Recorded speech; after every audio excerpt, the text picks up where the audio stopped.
How's it going, everyone? So I have the Forgotten Tribes giant theme deck here. So you can take a look. There has this like little foiling with the titles here on all sides. You have the barcode and QR code. And then each deck has a sort of rating on it. This is a very strong deck, pretty easy to play, and has a decent synergy. Out of the 3 decks, this seems to be the most popular. And you can get these directly on the website right now. And there are a few promos left. So this is an alt art foil etched promo of Emin, Fierce Conqueror. It has 7 will and 7 power, a little bit of glare there, and costs 8 resource. And whenever a giant you control attacks, that unit deals 2 damage to target unit you don't control. So there were 50 of each promo available and 100 of each deck. So the first 50 decks, 50 of each decks comes with this promo. So just gonna open this up and just take a look at what we have inside.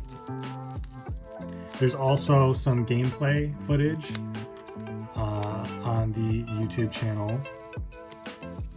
And so we have a little pull tab on the side, opens up like that. Alright, and so here is the giant theme deck. Every deck has a little quick start guide. So a little quick how to play. So here's all you would need to know to get started. And so there's also a 5-minute how to play video on the channel. And then there are some more, an overview of all the rules on the website. And if you really want to get into it, there is a comprehensive rules guide. It's like a 90-page PDF that breaks down any instance scenario of anything. So if you're into competitive play or have some clarifications on some of the more unique aspects of the game, you can find it there, and you could ask us in the Discord. We'll be able to help you out. So every deck comes with that, and it comes with 3 borderless bases.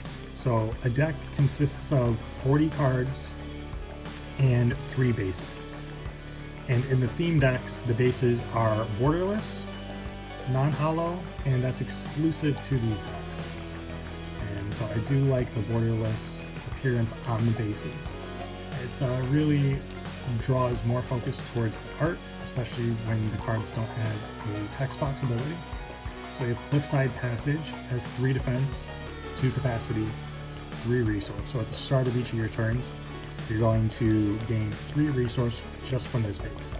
You can put 2 permanents in this base, and it has 3 defense, so that's how much damage you'd have to deal to it in a single turn to destroy the base. The base would be then turned face down, and bases have, as all the cards, Legion cards have this Legion's back, but the base cards will have this back, and this back would have a resource cost here, and this is the cost to activate it. So you'll need to pay 4 to activate it and turn it face up, and then you would get access to its abilities. So we have Ridge of the Colossus. It has 4 defense, 4 capacity, 2 resource. Giant cards you play cost 1 less to play, and you can put those in any base. And this one costs 5 to flip. And then we have Boreal Woodlands. It has 4 defense, 2 capacity, 4 resource. This one here costs 6 to flip. So we have 4, 5, 6, nice like even spread for activations. And then for our units, and this might be a little jumbled up, so if we pass by them, I will just skip over them. But Garug the Brash, there should be 4 copies of Garug in here. And Garug is really powerful. Garug sees play in a lot of decks in the meta because it is a 4 cost for 6. So it has a very high power for its will and cost to play, its resource cost. Now, the balancing effect is that whenever this unit attacks, it deals damage equal to its power to each other unit stationed in the same base as Gorilla. So it's an excellent blocker with 6 power. You can definitely attack with it with only 4 will, but you're going to want to have it be the only unit in that base, which would also leave your base open, so there adds some strategies to that. Arctic Wolf is a 3 cost, 3/4, so there's 3 will and 4 power. It gains +1 power as long as a giant is stationed in the same base as this unit, so that's an uncommon here. And again, yeah, the cards are all jumbled, so with the previous set, the theme decks had all the cards in order. I'm not sure kind of what happened with the printing in this case, but for whatever reason, the cards are just randomized. But so we have Cold Snap. Put an ice counter on target unit for 1. It has Redeem, and actions can be played at any time as long as you have priority. In an ice counter, what it does is it stops a unit from attacking, blocking, or moving between bases. But at the beginning of that player's turn, they would remove an ice counter from each permanent they control. So this just gets to put 1 ice counter on a unit, just in case you need to stop something from blocking and maybe get some damage in. Burial Mounds cost 3, and this is an upgrade. So upgrades will enhance the base that it's attached to. It'll enhance that base's defense, capacity, and resource. So in this case, it's not adding anything to the defense or resource production, but it is paying for itself with capacity, since it increases the base's capacity by 1, but it also takes up space, so it ends up paying for itself. Units stationed in this base gain +1 power for each unit card in your graveyard that shares a unit type with it. So if you have 3 giants in your graveyard, then any giant in this base would gain +3 power. Yogg the Barbarian costs 7, it has 8 will and 8 power. Whenever Yogg attacks, it deals damage equal to its power to target unit the defending player controls. So on attack, it'll be able to deal 8 damage to a single unit, possibly destroy that unit if it's in the way of the base, and then create a nice clear path to deal direct damage to the base. Menacing Wolf costs 1, and it is an action, and some actions have Redeem. Redeem means you can pay its resource cost to discard it. So in this case, target unit you don't control gains +3 will until end of turn. If you don't have a target to play this card, you could just pay 1 to discard it. But giving a unit +3 will until end of turn is great. It'll make it harder for your opponent to attack with that unit. Now, units have a will cost, and you need to roll a d12 to determine whether or not that unit can attack. So adding 3 will is going to make it that much more difficult for that unit to attack. Ancient Bell is another upgrade. This is a rare upgrade. The rarities can be found on the bottom of the cards, Gold Star being rare, Silver Diamond being uncommon, and Bronze Circle being common. Legendary rares will have a purple starburst symbol down there. So Ancient Bell costs 4 to play. It pays for itself, does not add to the defense or resource. Units stationed in this base with power 7 or greater gain -4 will. So really, really good. -4 will is a pretty decent amount.